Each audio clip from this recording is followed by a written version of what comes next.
cho nó thì cái này cái đoạn này cái đoạn này mình trùng vậy cô xù này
quả cương của đang ở xa chậm nữa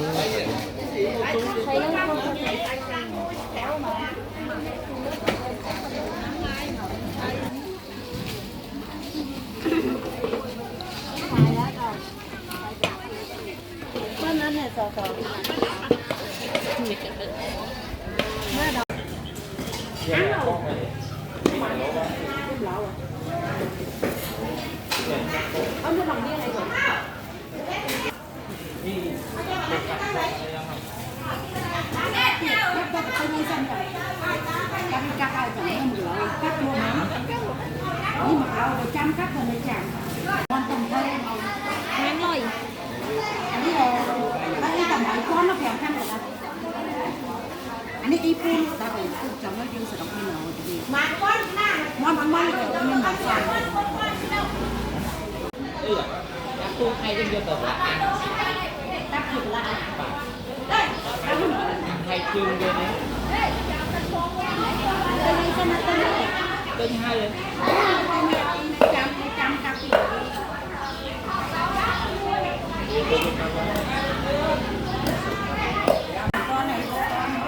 ở đây đặt nhầm mới đặt nhầm mới mặt nhầm mới lên tay bói mình đang vậy ta đã phèm hết lưới tem đỏ anh ấy ở đây bài phèm mình đi dùng 7 con đây mấy ao quan hay ăn mà mới 4 con phèm gần trăm phát đi một chỉ lom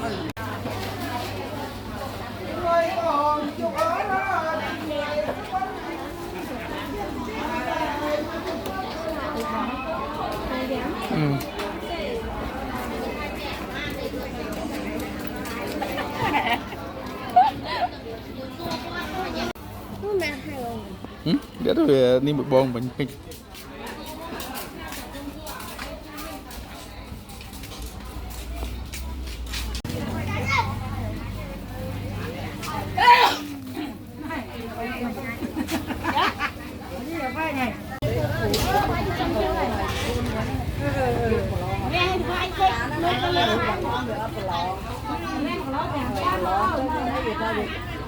toàn cho một lỗ hay là một lỗ cho áo thời ngày cháu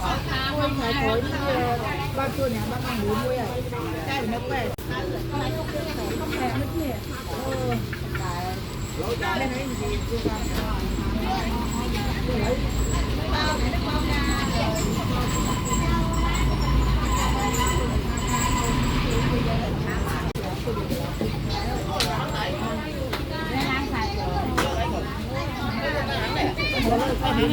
đây là gì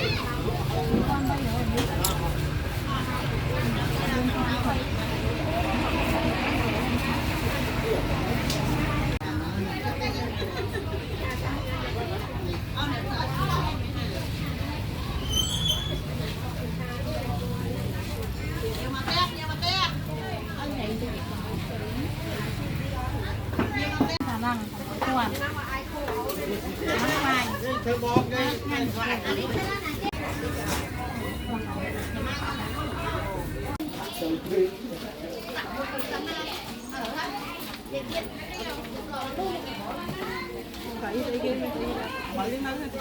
mán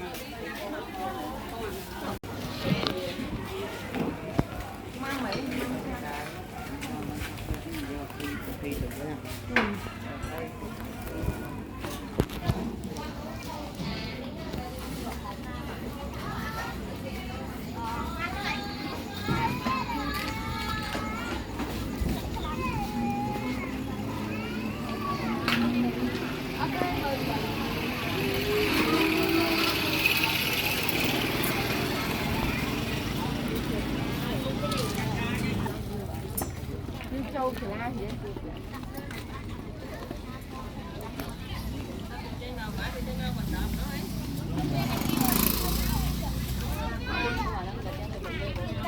anh Đông hả? Anh nhận vai anh ta ơi.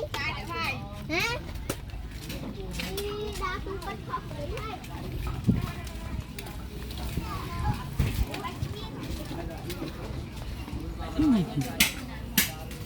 Ô mà chọn đi.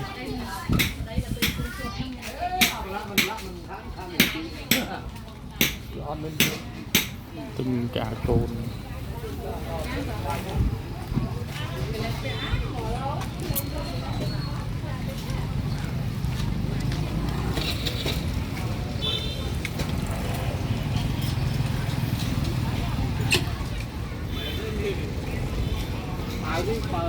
Bà vô một cú rồi nó cứ đau đan nào. Miên lục bằng còng mấy mấy sắp sắp 1 kg 25 1 kg 25 mấy mấy sắp sắp 1 kg 25 1 kg 25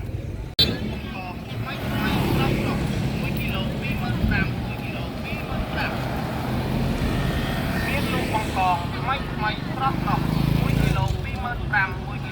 25 1 kg 25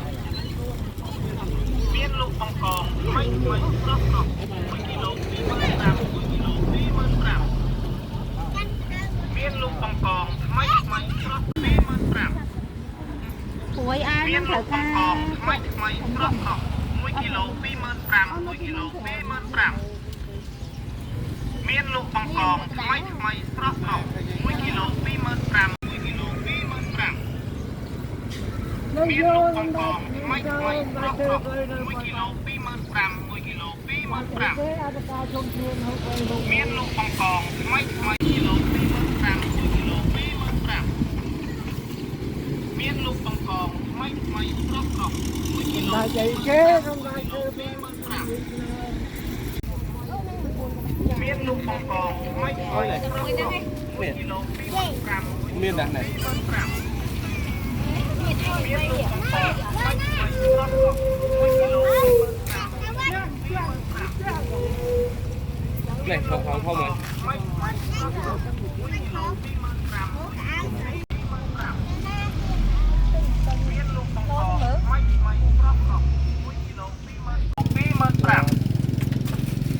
miên lục bằng còng mấy mấy sắp sắp 1 kg 25 1 kg 25 miên lục bằng còng mấy mấy sắp sắp 1 kg 25 1 kg 25 miên lục bằng còng mấy mấy sắp sắp 1 kg 25 1 kg 25 miên lục bằng còng miên lục bằng còng mấy mấy sắp sắp 1 kg 25 1 kg 25 miên lục bằng còng mấy mấy sắp sắp 1 kg 25 1 kg 25 cái này